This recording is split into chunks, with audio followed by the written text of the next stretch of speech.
Alright, today we're going to go over the install of our Pioneer 500 Radiator Relocate kit. You're going to start with removing the hood, removing the radiator and the fan shroud out of the front hood assembly. You're going to have two brackets in the hood piece, whether this one be custom, okay? If not, then this will just all be one solid cutout. And you have the option on the website to order whatever you'd like. You're going to remove your factory rubber grommets and install them in the bracket provided.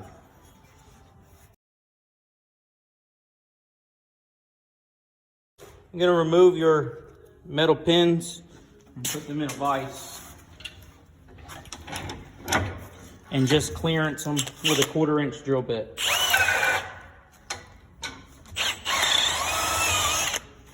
Just like that, to allow our bolt to fit.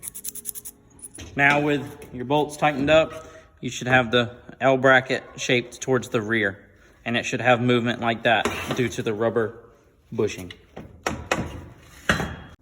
You'll take a 1/4 inch drill bit and the two threaded holes that you removed bolts out of, just go ahead and open them up straight down the middle to 1/4 inch.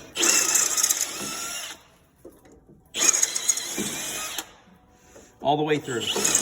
You'll then install your hardware. You'll tighten this down snug but not tight, like this, where you can still slide it.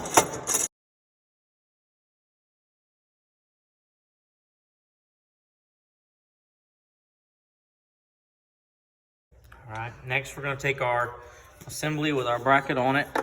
I'll lay it down in here.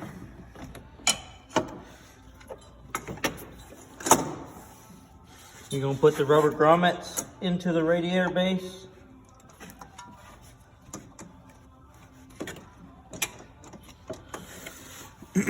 And then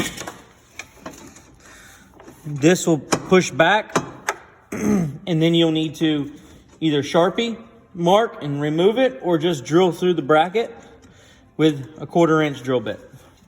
Now, some models it may vary, but there are wiring harnesses on the bottom side of this in certain places.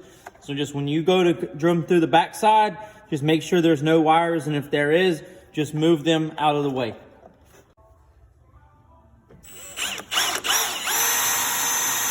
You're then going to install your hardware through the frame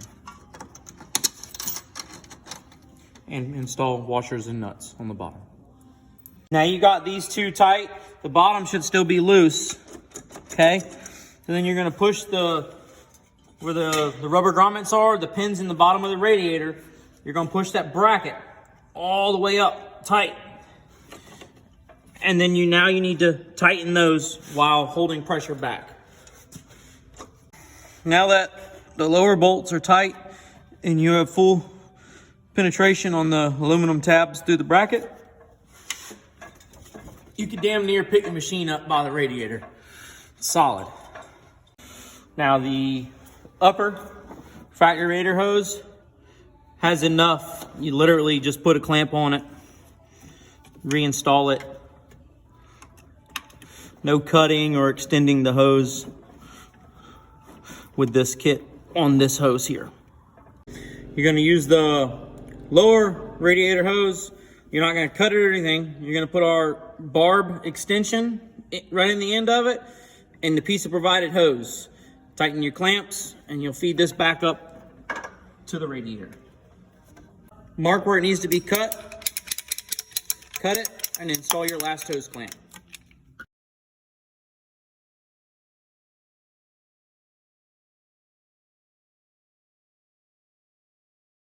Next, you're going to need to install the clear vent line from the overflow tank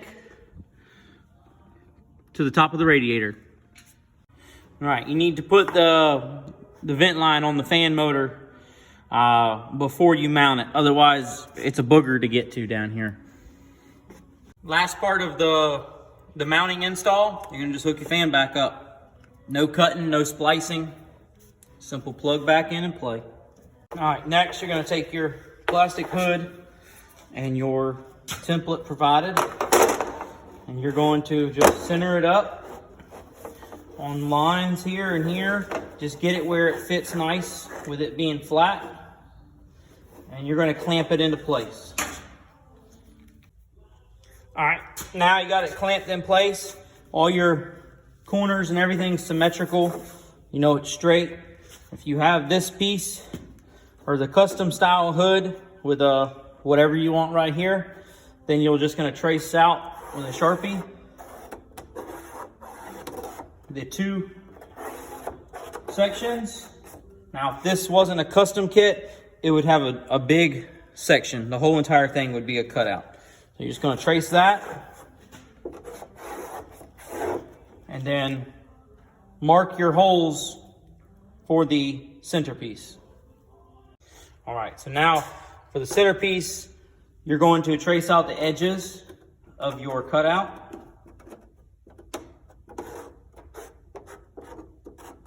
So that you know where to route your hood out.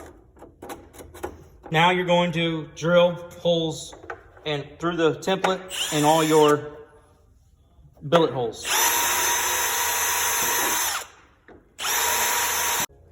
After you've done your outlines and drilled all your holes, you can remove your clamps, remove your hood, wipe all your shavings, set your hood to the side, and then you're going to come in with a cutoff wheel, a sawzall. It doesn't really matter, but you want to cut on the outside of the line, but not all the way to the hole, because the hole has to hold your mesh in. So, but you don't want to see red on the edge of on the inside of your hood. So, just want to say 1/4 inch out and just cut all the way around it. Just cut the line more or less. And then you see on here, we have our gator, our outline of our edges. So we'll just come through and we're just gonna kind of just draw an outline of it.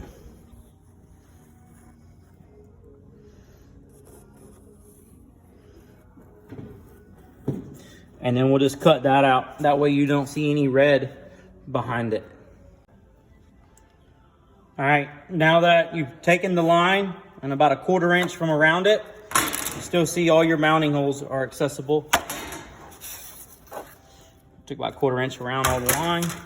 Now you mount your hood up. You do not see any cuts. So these cuts do not have to be straight. They do not have to be pretty. Once the template's up, the edge of this covers it. So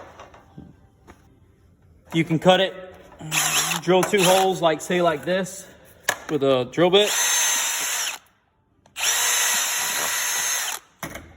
And get you a sawzall. And you can sawzall it. You can razor knife it.